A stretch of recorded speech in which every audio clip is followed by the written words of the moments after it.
Hi guys, welcome to the channel. Let's talk about the Ebola outbreak that's going on today.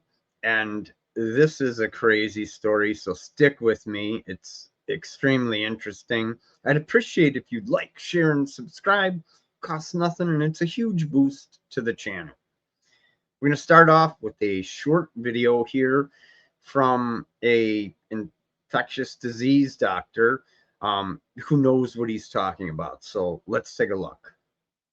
The government is refusing to bring Ebola patients home. I'm Dr. Robert Friedman, doubly board certified in internal medicine and infectious diseases, and in private practice in Miami for over 40 years. If you're an American exposed to Ebola in the Congo right now, you are not coming back to the United States.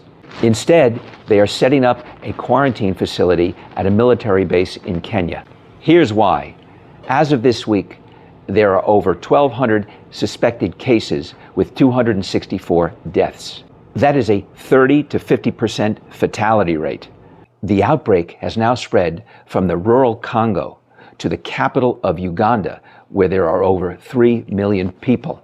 Uganda has now closed their border with the Congo. The WHO has declared this a global health emergency. Here is what most people are not saying out loud. This is the Bundibugyo strain of Ebola for which there is no vaccine. There is no apparent treatment. The vaccines which we do have for Ebola do not work on this particular strain. Green card holders from the Congo, Uganda, and South Sudan are now being banned to come to the U.S. Citizens are now being screened at the border. UN officials are now saying that the outbreak is now outpacing their containment efforts. And there are other experts that are saying this could potentially be the worst Ebola outbreak ever. I'll keep updating you on this as it develops. This is the one to watch, so make sure you are following. Okay. Now, let me go through some data on this so we can all know what this means. The global health community is responding to a fast-moving outbreak, the rare Bundibugyo strain of Ebola, not to be confused with the Zaire strain, which we've seen in the past. It's prompted the WHO to declare a public health emergency.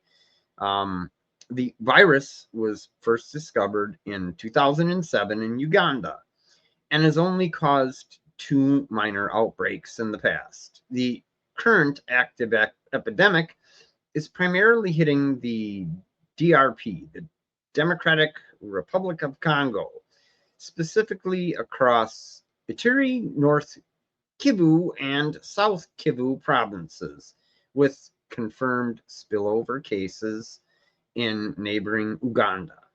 A single case was also confirmed in a U.S. healthcare worker who was evacuated to Germany for treatment.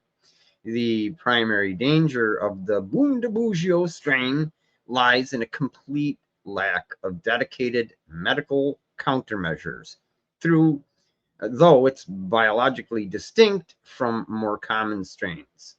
The Bundibugyo versus the Zaire strains, the medical response is highly complicated because the successful vaccines and therapies used in recent years were designed specifically for the Zaire strain, and there's nothing for Bundibugyo. They actually grow a vaccine inside of a living tobacco leaf, if you can believe that, for the Zaire strain. And the Zaire strain has like a 90% fatality rate. This has 30 to 50%. Those are still huge numbers, and that city of 3 million people, I mean, that could go worldwide really, really quick. There's no approved treatment. There's no good test for this either, and that's part of the problem. The spread speed is slightly slower. Immune takeover rapidly overwhelms the host. Containment is failing.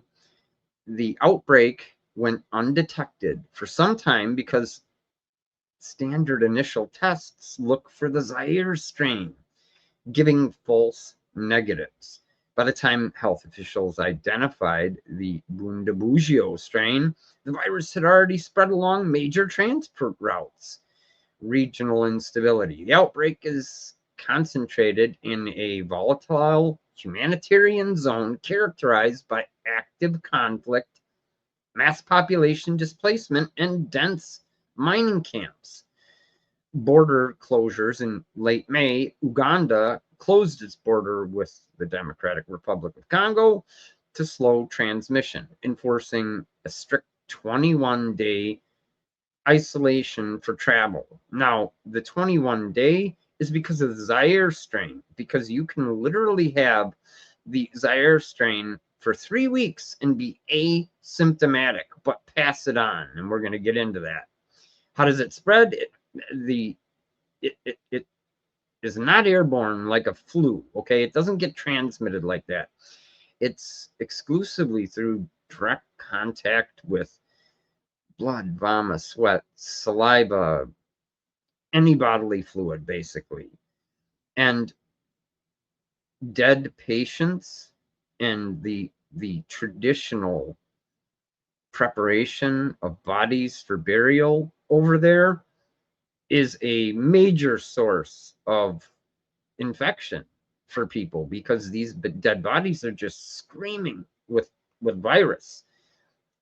In this strain, the Bundibugyo strain, symptoms begin 8 to 10 days. So that's roughly half the time of the Zaire strain. Starts with a generic flu-like signs, sudden fever, fatigue, muscle pain, severe headache, and as it escalates, patients experience vomiting, diarrhea, progresses in severe cases to internal and external bleeding. That's one of the major effects of this disease, is you can bleed from every orifice in the body, and it leads to multi-organ failure.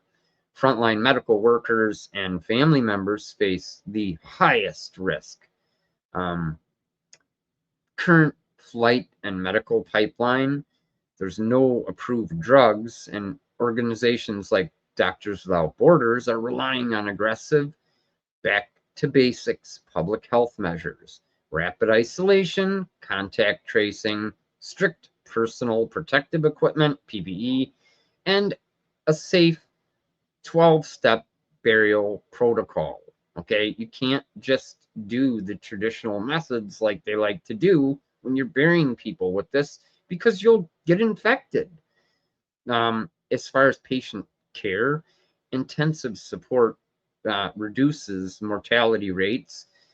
Doctors focus heavily on IV fluid rehydration, because when you're vomiting and diarrhea, you're gonna die from dehydration if the bleeding doesn't get you first. Electrolyte replacement, maintaining the blood pressure correctly.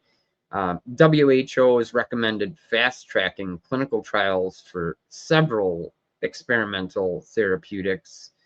They're experimenting with existing Zaire cocktails like Regeneron's Mefitabab, or remdesivir, where we heard that before. They may offer some solution, although don't know how hopeful I am. But this isn't a flu. This is something totally different, and it's highly infectious and much more deadly than what we saw in 2020. A couple other things here.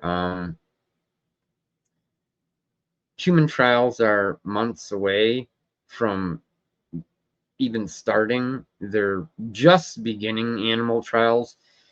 And here's the deal. With something like this, with a 8, 10, 11-day incubation period, and the fact that their tests weren't picking this up, so this was spreading in a huge city with lots of airport transit all over the world. When the doctor says this is the one to watch, he's not kidding, because this type of a disease could very quickly become a real problem worldwide. Now, I don't think that that's going to happen, but I'm glad we have a president who's aggressive and who will take measures to prevent this from getting into the United States. As the doctor said in the video, they're not letting anybody back in the country from that area of the world. And we got to just hope that no one with it who was asymptomatic in that first 11 days got into the US.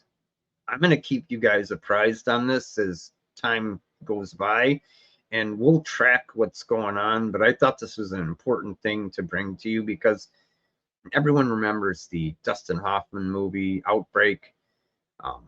This could fit with Morgan Freeman too. This could potentially be a really big deal. Anyway, guys, have a wonderful weekend, and God bless.